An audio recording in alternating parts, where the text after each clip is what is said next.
Merci Madame la Présidente. Ma question fait résonance avec une préoccupation majeure des Corses au moment où le prix du carburant dépasse des niveaux jamais atteints.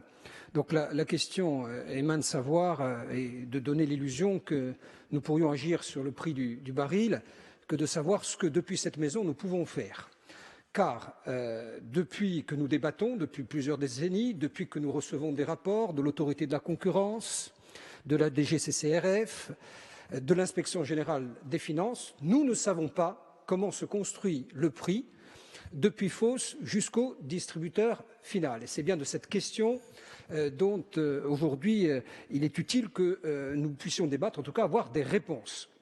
À l'issue du dernier débat que nous avons eu, nous avons demandé 3 niveaux d'intervention. Le premier a consisté à demander la mise en œuvre d'un cadre législatif et réglementaire.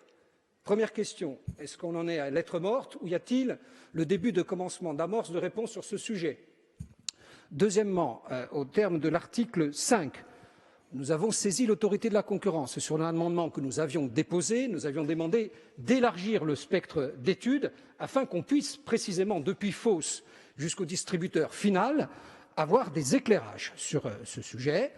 Enfin, et pour ce qui dépend moins d'un tiers intervenant que de nous-mêmes, vous aviez pris l'engagement de remettre 2 rapports, l'un concernant l'impact que pourrait avoir un dispositif de fixation des prix sur le modèle économique des acteurs de la filière et, deuxième rapport, une étude qui concernait la potentielle distribution des carburants écologiquement plus supportables et un programme d'accompagnement des détaillants pour soutenir la mutation vers l'électrique. Sur ces sujets, nous avons besoin, et vous le savez, les Corses ont besoin de satisfaire à une exigence d'opérationnalité. Vous le savez, c'est une préoccupation majeure parce qu'il s'agit là d'un motif de souffrance pour bon nombre de Corses qui ne peuvent pas faire autrement que se déplacer avec leur véhicule et c'est, on le sait tous, un motif prégnant d'aggravation du fléau de la précarité auquel nul ici ne peut rester